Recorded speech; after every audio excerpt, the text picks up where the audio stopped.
এ বড় লোক আমার বাবারা, ধনী আমার বাবারা, কোন দুনিয়ার পিছনে পড়ছ, কোন সম্মানের পিছনে পড়ছ, কোন সম্পদের পিছনে পড়ছ? বাজান, দুনিয়া কিন্তু শান্তির জায়গা না। কেউ কোনোদিন পায় না, কেউ কোনোদিন পাবে না।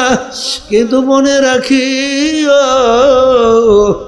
বাজান, যারা নাকি দুনিয়া খুশি করতে চাও, দলের নেতা নেত্রীকে খুশি করতে চাও, দুনিয়াদারদেরকে খুশি করতে চাও, ওদিকে আল্লাহ এবং আল্লাহ রসুলকেও খুশি করতে চাও, আসলে পাবা না একটাও। তোমাকে দুনিয়াদাররা মনে, এরা একটা মুনাফিক, এরা একটা দুনিয়াদার, এরা একটা লোভী লোভী লোভী। আরে তাদের কাছেও সম্মান নাই, আর আল্লাহ এবং আল্লাহর রসুলের কাছেও অসম্মান হয়ে ওঠা লাগবে। জোরে বলেন কথা ঠিক কিনা? এই জন্য আমার বাজানদেরকে বলবো, পর্দালে মা বোনদেরকে বলবো, দু কিস্তি পর নেহাদানকে সেরা যায়। এ আল্লাহর বান্দারা, পর্দালে মা বোনেরা, দুই নৌকার ভিতরে দুই পা যদি তুমি লাগাও, দুই পাশ থেকে নৌকা যখন সরবে, তোমার ধ্বংস করার কোনো উপায় থাকবে না। বাজান, তুমি আল্লাহ এবং আল্লাহর রসুলের হুকুম অনুযায়ী চলো, দেখবা দুনিয়াতে আল্লাহর ফজলে তুমি সম্মানিত হবা, রিজিকের কোনো অভাব থাকবে না। এমন কি মাখলুকাত পর্যন্ত তোমাকে সম্মান করবে। জোরে বলো কথা ঠিক কিনা? এমনকি হারে তোমার বিরহে বেদনায় আসমান পর্যন্ত কাঁদবে। যেই গোলাম মালিকের হুকুম অনুযায়ী চলে, গোলাম যদি মালিকের হুকুম ডানে যাও, গোলাম যদি বামে যায়, যদি বলে বামে যাও, যায় ডাইনে, সামনে বললে পিছনে, পিছনে বললে সামনে, যা বলে তা উল্টা। এই গোলামের প্রতি মালিক খুশি নেবে যা, হ্যাঁ? আর যেই গোলাম মালিক হুকুম করছে, শক্তি নাই, পারে না, তারপরে হুকুম পালন করতে চেষ্টা করে, আল আমরু ফাওকাল আদাব, কথা মানা সবচেয়ে বড় আদব। এইটা দেখার পরে ওই গোলামের প্রতি মালিকের আন্তরিকতা বাড়ে, আসে না? বাড়ে না? বাড়ে না? আল্লাহ রাব্বুল আলামিন আপনার আমার নামাজের তার কোনো প্রয়োজন নাই, আছে? আল্লাহ সমান, আল্লাহ সব দিক থেকে বেরিয়ে আস।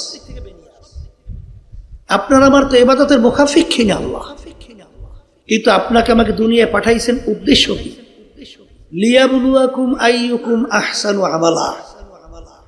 আল্লাহ রাব্বুল আলামিন পরীক্ষার জন্য পরীক্ষার হলে, কারণ দুনিয়ার ভিতরেই দেখবেন, আপনি যদি সার্টিফিকেট অর্জন করতে চান, পরীক্ষা নেয় না? পরীক্ষা কি? পরীক্ষা নেয় না? আর পরীক্ষার মাধ্যমে এই ছাত্রছাত্রী সম্মানিত হয়, নাহলে অপমানিত হয়। কির মাধ্যমে? কির মাধ্যমে? তা আল্লাহ দুনিয়াতে পাঠাইছেন আমাদেরকে পরীক্ষার হলে পরীক্ষা দেওয়ার জন্য। আল্লাহ বলতেছেন কি পরীক্ষা? লিয়াবলুয়াকুম আইয়ুকুম আহসানু আমালা। আমার হুকুম অনুযায়ী দেখবো কোন আমার বান্দাবান্দি আমার হুকুমটা পালন করছে ভালো, আর কে আমার হুকুমের বিরুদ্ধাচরণ করছে। এই পরীক্ষার জন্য আমি তোমাদেরকে দুনিয়াতে আমি পাঠাইছি। আমার মালিকের কিন্তু আপনার আমার নামাজ রোজার অন্য অন্য ইবাদতে কোনো প্রয়োজন নাই, শুধু পরীক্ষা। কথা ঠিক না?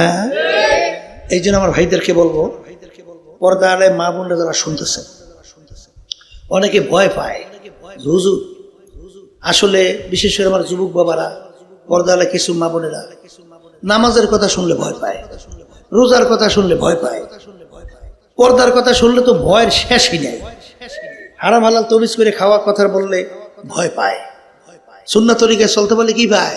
ভয় পায়। আসলে আল্লাহ রাব্বুল আলামিন আপনাকে আমাকে যে নীতি আদর্শ ইসলাম আমাদেরকে দান করছেন, এর ভিতরে ভয়ের কিছু আছে? হ্যাঁ, এর ভিতরে তো কিছু ভয়ের কিছু নাই। কিন্তু এক শ্রেণী আমার বাজানরা আল্লাহর হুকুম নবী তরিকা অনুযায়ী না চইলা শয়তানের পূর্বাংশনের ওদিকে কেন ঘুরে যায়? ওই যে তাদেরকে এমনভাবে উপস্থাপনা কইরা দুনিয়ার এটা দেখায়, বাহ্যিক দৃষ্টিতে খুব সুন্দর, কিন্তু ভিতরে কিন্তু মাকাল ফল, ভিতরে কি? আসলে আপনি দেখবেন যত ঘুষখোর শান্তিতে আছে, একজন আপনার নজরে আছে? আসতে কয় আছে? আমি চ্যালেঞ্জ করলাম, নাই। সুদখোর একটাও শান্তিতে আছে? আমি বহু তালাশ করে দেখছি, নাই। এই বেফারদা চলুন নিয়ে ঘরে বাইরে কোনো শান্তি আছে? অশান্তির আগুন দাউ দাউ করে জ্বলে, আমরা তো জানি, অবহুত দেখছি। কথা ঠিক না?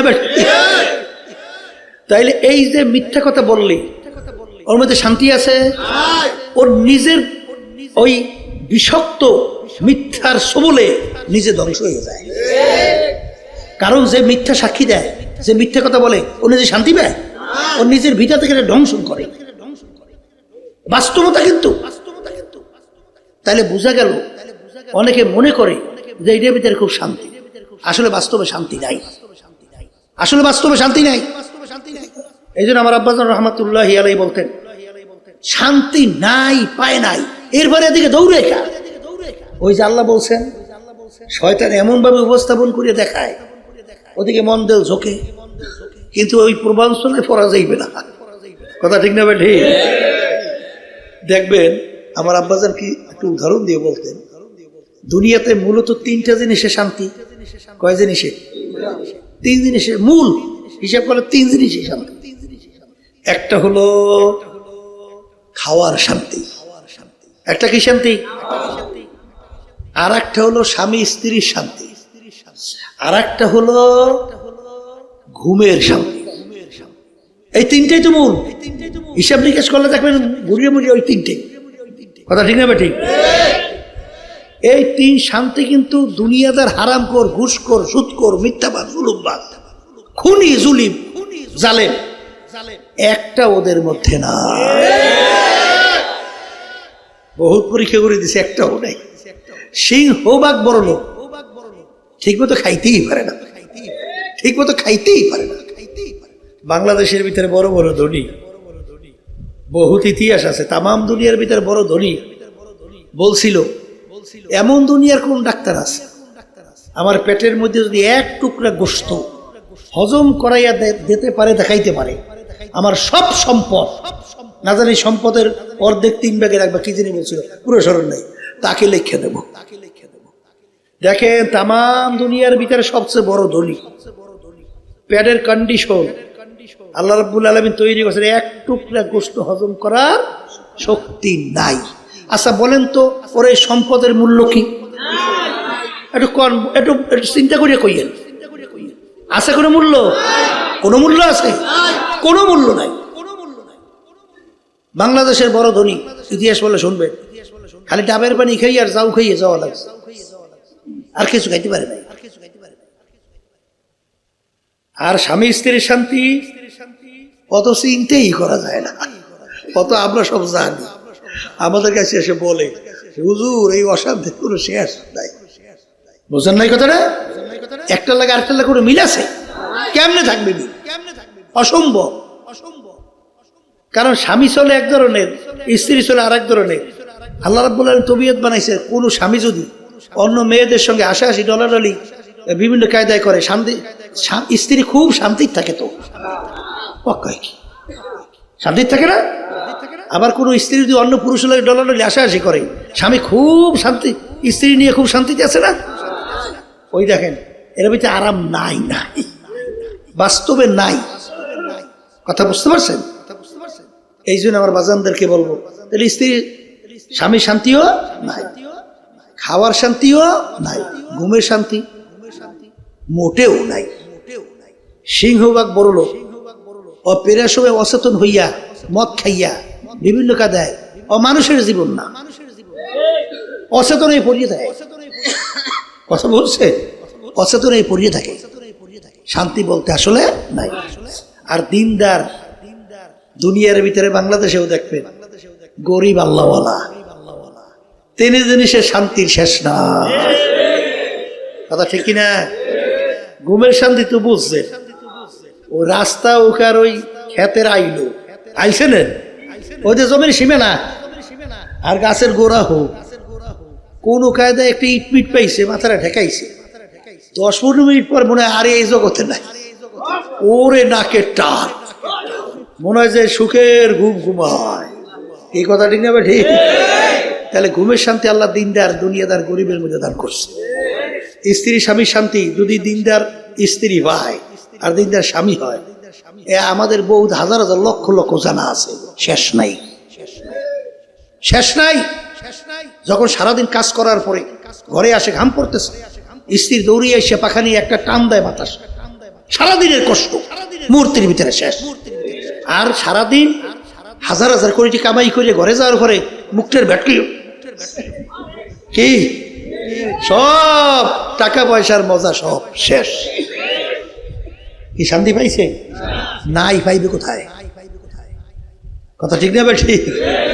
খাওয়ার শান্তি আমরা তো দেখছি, এই গ্রামে যে হাল চাষ করে না, খেত খামারি কাম করে, আগে তো পান্থা পাচ্ছেন তো, ওই যে পানির ভিতরে ভাত দিয়ে থই, মানে ভাতের মধ্যে পানি দেয়, এই এটা বলে শরীরে তো এখন বর্তমানে শুনছি ভালো, ডাক্তাররা কয় পান্থা ভাত খাওয়া বলে ভালো, মাঝে মাঝে পান্থা ভাত খাওয়া বলে কি ভালো। ওই পান্থা ভাত আর ওই ডাইল কোন সময় ডাইলে পচছে, বুঝছে? আর আগে তো ওই যে মরিচ টালতো, এখন মরিচ পোড়া, আমরা কই মরিচ পোড়া, আর ওই পাতলা লাইলের বাসি মাসি যাও, আর পান্থা ভাত ডিশের ভিতরে ওই যে হাত দিয়ে একটা লাড়া দেয়, দইও নাই ঠিক মতো, হাত একটা ওই কাপড়ের মধ্যে একটা ঘষা দেছে, দোয়া শেষ। এইবার ডিশের মধ্যে লাড়া দিয়া মুখের মধ্যে দেয়, মনে হয় যেন এর শান্তি, খাইয়ে দুইটা টেক দিয়ে আলহামদুলিল্লাহ, আল্লাহ নেমাত খাওয়াইলেন। এই যদি পেটের ভিতরে মুখের জিহ্বার ভিতরে যদি খাওয়ার শান্তিটা না থাকে, কোরমা পোলাও হাজার উন্নত মানের খাদ্য ও সাইরি মতো লাগে না? আর যদি পেটের ভিতরে এবং জিহ্বার স্বাদ থাকে, মরিচ পুরা ডাইল যদি টান দিয়ে খায়, 7 দিন শেষ না। আসলে বাস্তবে এইটা দুনিয়া শান্তির জায়গা না, আর দুনিয়া দারুল মেহনেওয়াল বালা। দুনিয়াটা হলো বালা মুসিবতের জায়গা, কষ্ট করে সেরে জায়গা, বিপদের জায়গা, রোগ ব্যাধির জায়গা, সমস্যার জায়গা। এখানে কেউ শান্তি চাইলে কোনোদিন পায় নাই, পাবে না। কথা ঠিক কিনা? এই যে আমার ভাইদেরকে বলবো, পর্দা আলে মা বোনরা যারা বলতে বসতে, এই আল্লাহ আমাদেরকে দুনিয়া পাঠিয়েছে কিসের জন্য বলেন? পরীক্ষার হলে পরীক্ষার জন্য, আবার কোন এখন পরীক্ষার হলে পরীক্ষা দেওয়ার জন্য আল্লাহ পাঠাইছেন। কি পরীক্ষা করবে তা তো বুঝছেন? ঈমান না কামল। কথা কন, ঈমান না কামল। এখন আমার ভাইদেরকে বলবো, পর্দা আলে মা বোনদেরকে বলবো, শোনেন, তামাম দুনিয়া যত জাতি বিচারণ করে, বসবাস করে, সব জাতি পরকাল বিশ্বাস করে না? না করে না? করে না? এই আমরা মুসলমান, আমরা তো পরকাল বিশ্বাস করি। হিন্দুরা, খ্রিস্টানরা, এই ইহুদিরা, অন্যান্য বিজাতিরা, তাহলে সবাই তো পরকাল বিশ্বাস করে, আমরাও করি। এখন দুনিয়ার ভিতরে ইতিহাস পড়লে, পর্যালোচনা করলে দেখবেন, একমাত্র মুসলমান জাতি ছাড়া চ্যালেঞ্জের মাধ্যমে বুক ফুলাইয়া গলা টান কইরা অন্য কোন জাতি দুনিয়া চ্যালেঞ্জে টিকতে পারে না। একমাত্র মুসলমান জাতি আমরা চ্যালেঞ্জের মাধ্যমে দুনিয়ার ভিতরে বুক টান কইরা, গলা টান করে বুক ফুলাইয়া দুনিয়া বাইচে আছে। কথা ঠিক? এখন মুসলমান আমরা আজকে তামাম দুনিয়ার ভিতরে আমরা একমাত্র আল্লাহর বান্দা, আল্লাহর রাসূলের উম্মত, জোর গলায় তার হুকুম এবং নবীর তরিকা অনুযায়ী আমরা আল্লাহর ফজল করবে চলছি। কথা ঠিক কিনা? তাই যেহেতু চলতেছি, এখন আমরা দুনিয়ার জিন্দিগিটা কি আমাদের এই চিরস্থায়ী না অস্থায়ী? অস্থায়ী জিন্দিগির মধ্যে আল্লাহ আমাদেরকে পরীক্ষার জন্য পাঠাইছে। দুইটা জিনিস আমাদের যদি নিয়ে যাইতে পারি, তাহলে আল্লাহ রাব্বুল আলামিন ঘোষণা করছেন, তোমাদের জন্য এমন মেহমানখানা আমি বানায় রাখছি, যে মেহমানখানার ব্যাপারে আল্লাহ রাসূল সাল্লাল্লাহু আলাইহি ওয়াসাল্লাম বলছেন যে এত সুন্দর, কেউ কোনোদিন এত সুন্দর জায়গা বা এত সাজে সজ্জিত কেউ দেখে নাই, আর কেউ কানেও শোনে নাই, কেউ মনে মনে পরিকল্পনাও করতে পারে নাই তার চেয়েও সুন্দর। এই বেহেশত তোমাদেরকে আমি দান করব। আল্লাহ আপনি আমাকে আমাদের সবার জন্য কবুল করে নেন। আর যারা নাকি এই পরীক্ষার হলে সুযোগ পাইয়া আল্লাহর হুকুম নবীর তরিকা অনুযায়ী চলবেন না, অর্থাৎ ঈমান গড়বড়ে করবেন আর নেক আমল করবেন না, আল্লাহ রাব্বুল আলামিন তাদের ব্যাপারে বলছেন ওদের জন্য আমি এমন শাস্তির জায়গা বানাইছি যে শাস্তির জায়গার নাম হলো জাহান্নাম। সবাই বলে নাউজুবিল্লাহ। আল্লাহ আমাকে আমাদের সবাইকে মাফ করিয়া দেন। জাহান্নাম কত ভয়াবহ হবে আল্লাহ রাসূল সাল্লাল্লাহু আলাইহি ওয়াসাল্লাম বলেন যে এত ভয়াবহ, যে এত কঠিন আযাব, এত কঠিন শাস্তির জায়গা কেউ কোনোদিন দেখে নাই, কানেও শোনে নাই, কল্পনাও আসে নাই, তার চেয়েও কঠিন। এই জায়গার ভিতরে আল্লাহ রাব্বুল আলামিন তাদেরকে ফালাইয়া শাস্তির ব্যবস্থা করবে। এখন আমার বাজানদেরকে বলবো, পর্দারে মামুনদেরকে বলবো, শোনেন, এক শ্রেণী আমার বাজানদের চিন্তা, তারা দুনিয়া এবং নফস আম্মারা শয়তানকেও খুশি করবে এবং আল্লাহ রসুলের হুকুম অনুযায়ীও নিজের জীবনকে চালাইবে, এক কথায় দুই নৌকায় পায়ে রাখবে। আছে না নাই? আছে না নাই? কলে হুজুর কেমন? কেমনে কইলেন? ঘুষ খাওয়া এটা কি আল্লাহর হুকুম না আল্লাহর হুকুমের বিরুদ্ধে? সুদ খাওয়া আল্লাহর হুকুমের পক্ষে না বিপক্ষে? বেপরদা হওয়া আল্লাহর হুকুমের পক্ষে না বিপক্ষে? ধনী হইছে যাকাত হজ আদায় না করা আল্লাহর হুকুমের পক্ষে না বিপক্ষে? সুন্নাত তরিকে না চলা এটা আল্লাহর হুকুমের পক্ষে না বিপক্ষে? এই এরপরে যদি বিপক্ষ হয়, এক শ্রেণী আমার বাজানরা 5 ওয়াক্ত নামাজ পড়ে মসজিদে যায়, এরা কি আল্লাহর হুকুমের পক্ষে না বিপক্ষে? কথা কয় না? রমজানের রোজা রাখে আল্লাহর হুকুমের পক্ষে না বিপক্ষে?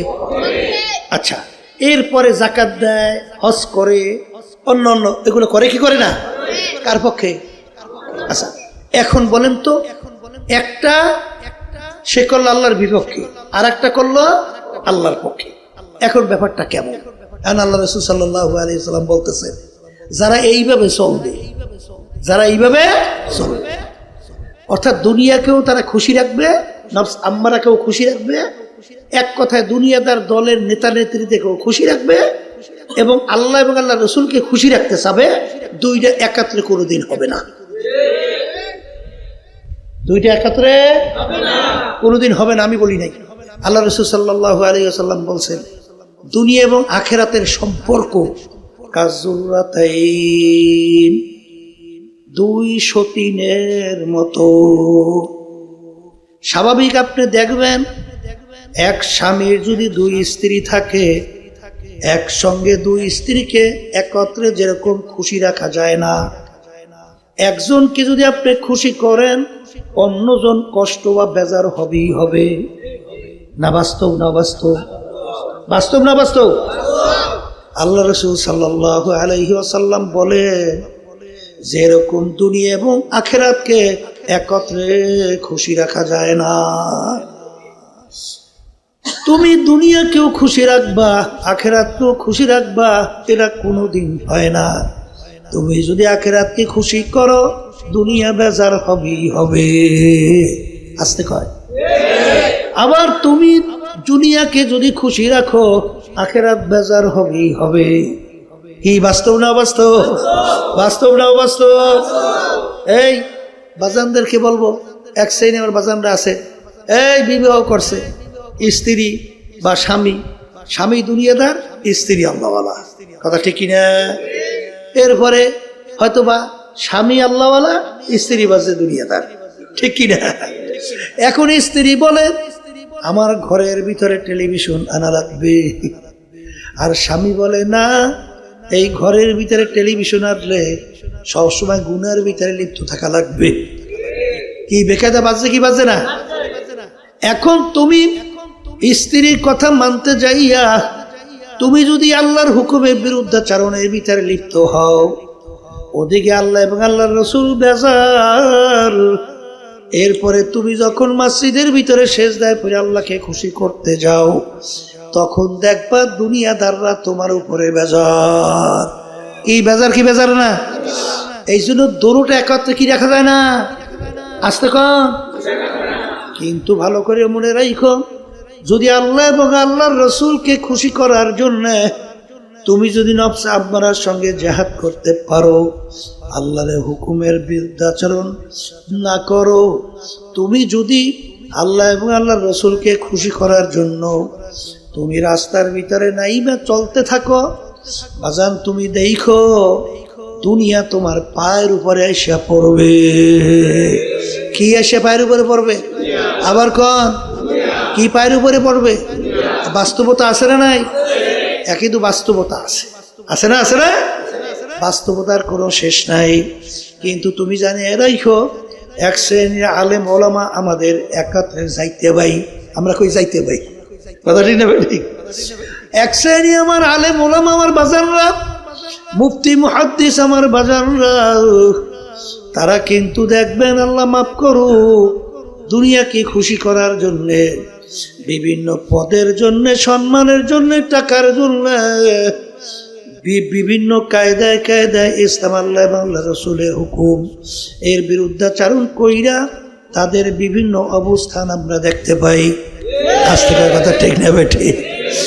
আবার আল্লাহকে খুশি করার জন্য সে মসজিদের ভিতরে সেজদায় পইরা কবলের ভিতরে দাগ পড়ে, তাহাজ্জুদের নামাজ পড়ে, তাসবিহ নিয়ে মাওলার জিকির করে, কিন্তু ওদিকে দুনিয়াদারদেরকে খুশি করার জন্যে বিভিন্ন ধরনের প্ল্যান প্রোগ্রাম আঁকে।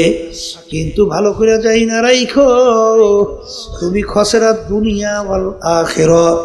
দুনিয়াদার বিভিন্ন মানুষ কিন্তু তোমার ব্যাপারে মন্তব্য করবে, আসলে লোকটা লেবাস সুরাতে আলেম, ভিতরটা দুনিয়াদার শয়তান। কি কথা কয় না দেখি? এই বাস্তব, কিন্তু বাস্তব।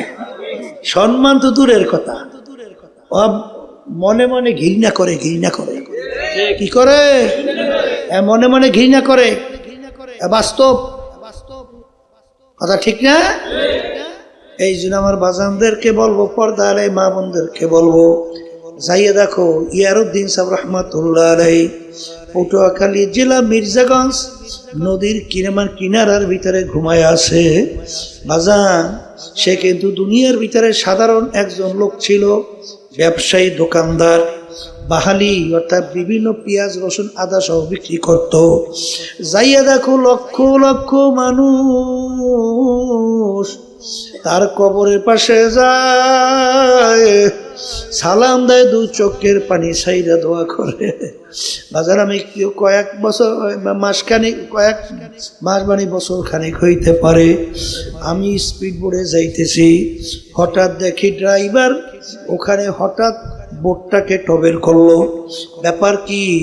পাশেই তাকাইয়া দেখি ইয়ারউদ্দিন সাহেব রহমাতুল্লাহ আলাইহি তারার কবর ওখানে। যত লঞ্চ স্টিমার ওই নদী দিয়া যায়, তার কবরের পাশ থেকে যখন রওনা করে, লঞ্চ স্টিমার টবের কইরা থামাইয়া সম্মান দেখাইয়া তারপর সামনের দিকে যায়। ময়রাও মনে হয় বাসাই করে। আর ওদিকে বড় অনেক বাংলাদেশের ভিতরে বড় ধনী, সম্পদের কোনো শেষ নাই, ক্ষমতার কোনো শেষ নাই। যাইয়া দেখো বিভিন্ন হাইকোর্ট সহ মাজারের ভিতরে পইরা রয়েছে একজন আল্লাহওয়ালা দিনদার মানুষ, ওর কবরের পাশে যে একটু সালামও তো দেয় না, দোয়াও কিন্তু করে না। আমার শাহ রহমাতুল্লাহ আলাইহি চিটাঙের মাটিতে ঘুমায় রয়েছে। বাজান, ইতিহাস পড়লে দেখবা সে একজন জজের চাপরাশি, অর্থাৎ জজ সাহেব এজলাসে বিচার করত, আর তার মাথার উপরে টাইনা টাইনা মাথায় বাতাস করত। বাজান, আগের যুগে তো এরকম ইলেকট্রিক ফ্যান ছিল না, এরকম সুন্দর ব্যবস্থা ছিল না, তখন মাথার উপরে টাইনা টাইনা বাতাস করত, তাদেরকে বলা হতো চাপরাশি নাকি। বাজান, দাইয়া তালাশ করে দেখো কেমনে সম্মানিত আল্লাহ বানায়। সেই জজ সাহেব তার কোনো খবর নাই। আর মানুষ রহমাতুল্লাহ আলাই চিটাঙের মাটিতে ঘুমায় রয়েছে। কিয়ামত পর্যন্ত মানুষ তার জন্য দোয়া করে স্মরণ করতে থাকবে। সম্মান বাড়ছে না কমছে? আল্লাহর বান্দারা, পর্দারে মা বোনেরা, যাইয়ে দেখো সিলেটের মাটিতে শাহজালাল রহমাতুল্লাহি আলাই, ইয়ামানি রহমাতুল্লাহি আলাই, শাহজালাল ইয়ামানি রহমাতুল্লাহ আলাই বাজান সিলেটের মাটিতে ঘুমায়া রয়েছে। শাহপরান রহমাতুল্লাহ আলাই সিলেটের মাটিতে ঘুমায়া রয়েছে। বাজান যাইয়া দেখো লক্ষ লক্ষ মানুষ কবরের পাশে যায়, ভয়তে মনে অস্থির, একটু শব্দ করে না, ময়ূরাও বাদশাহী করে। হে বড় লোক আমার বাবারা, ধনী আমার বাবারা, হে ক্ষমতা সম্পূর্ণ আমার বাবারা, হে পর্দার আড়ালের বাবারা, কোন দুনিয়ার পিছনে পড়ছ, কোন সম্মানের পিছনে পড়ছ, কোন সম্পদের পিছনে পড়ছ? বাজান দুনিয়া কিন্তু শান্তির জায়গা না। কেউ কোনোদিন পায় না, কেউ কোনোদিন পাবে না। কিন্তু মনে রাখি বাজান, যারা নাকি দুনিয়া খুশি করতে চাও, দলের নেতা নেত্রীকে খুশি করতে চাও, দুনিয়াদারদেরকে খুশি করতে চাও, ওদিকে আল্লাহ এবং আল্লাহ রসুলকেও খুশি করতে চাও, আসলে পাবা না একটাও। তোমাকে দুনিয়াদাররা মনে, এরা একটা মুনাফিক, এরা একটা দুনিয়াদার, এরা একটা লোভী লোভী লোভী। আরে তাদের কাছেও সম্মান নাই, আর আল্লাহ এবং আল্লাহর রসুলের কাছেও অসম্মান হয়ে ওঠা লাগবে। জোরে বলেন কথা ঠিক কিনা? এই জন্য আমার বাজানদেরকে বলবো, পর্দারে মা বোনদেরকে বলবো, দু কিস্তি পর নেহাদানকে সেরা যায়। এ আল্লাহর বান্দারা, পর্দারে মা বোনেরা, দুই নৌকার ভিতরে দুই পা যদি তুমি লাগাও, দুই পাশ থেকে নৌকা যখন সরবে, তোমার ধ্বংস করার কোনো উপায় থাকবে না। বাজান তুমি আল্লাহ এবং আল্লাহর রসুলের হুকুম অনুযায়ী চলো, দেখবা দুনিয়াতে আল্লাহর ফজলে তুমি সম্মানিত হবা, রিজিকের কোনো অভাব থাকবে না। এমন কি মাখলুকাত পর্যন্ত তোমাকে সম্মান করবে। জোরে বলো কথা ঠিক কিনা? এমনকি হারে তোমার বিরহে বেদনায় আসমান পর্যন্ত কাঁদবে। যার বাস্তবতা আমার আব্বাজান ফজলুল করিম রহমাতুল্লাহ আলাইহি দুনিয়ার থেকে বিদায় নেওয়ার পরে বাজার আকাশ একেবারে ঝকঝকে পরিষ্কার। হঠাৎ দেখি হালকা একটু মেঘাচ্ছন্ন হইয়া একটু পিরি পিরি হালকা হালকা আকাশ কাইদা, আবার যেই আকাশ সেই আকাশ পরিষ্কার। দেখছো দেখছো দেখছো, দেখো আসমান পর্যন্ত কাঁদবে। আল্লাহু আল্লাহ। আমার দাদাজান রহমাতুল্লাহি আলাইহি তার কথা শুনছিলাম ফরিদপুর কয়ারিয়া। দাদাজান রহমাতুল্লাহি আলাইহি বয়ান করতেছেন আর বলতেছেন, ওরে দুনিয়ার মানুষ, তোমরা আমাদের কথা শুনতে চাও না? একটা গরু কেউ যদি বলি আমাদের কথা শোনে, এই কথা বইলা দূরে বলে একটা গরু বান্দার ডাক দিয়েছে, গরু এদিকে আয়। জজবার হালাতে ডাক দেওয়ার সঙ্গে সঙ্গে গরু নাকি রশি ছিঁড়া দৌড় দিয়ে সে সামনে দাঁড়াইয়া গেছে। ওমর ফারুক রাদিয়াল্লাহু তাআলা আনহু নীল দরিয়ার পানি যখন শুকায়া গেল, বাজান যুবতী একটা সুন্দরী মেয়েকে জবাই দেওয়ার পরে পানি নদীতে আসবে। পানি এত গুরুত্বপূর্ণ, না খাইয়া মানুষ মারা যাবে, ফসল হবে না, ফসল না খাইয়া মানুষ মরবে। যখন তার কাছে সংবাদ গেল নীল নদীর পানি শুকাইছে, আমির একটা সুন্দরী যুবতী মেয়েকে বলি না দিলে পানি আসবে না। আমির বলে, ব্যাপার কি? একটা যুবতী মেয়ে জবাইয়ের ভিতরে পানি আসার শক্তি না আসা, আমার মালিকের শক্তি কোথায়? তখন তিনি নদীর কাছে চিঠি লেখে, হে নীল নদী, তুমি আল্লাহর হুকুমে জারি যদি হও হইয়া যাও, যদি আল্লাহর হুকুমে জারি না হও তোমার পানি আমাদের লাগবে না, ডাইরেক্ট 100 যাও, এই চিঠি নিয়ে নীল নদীতে ফালাও। ফালার সঙ্গে সঙ্গে নদী তার কথা শুই না, সঙ্গে সঙ্গে নদীর ভিতরে পানিতে ভরপুর। ওই যে নীল নদী পানিতে ভরছে, আজ পর্যন্ত আর পানি শুকায় না। নদীতে কথা শোনে শোনে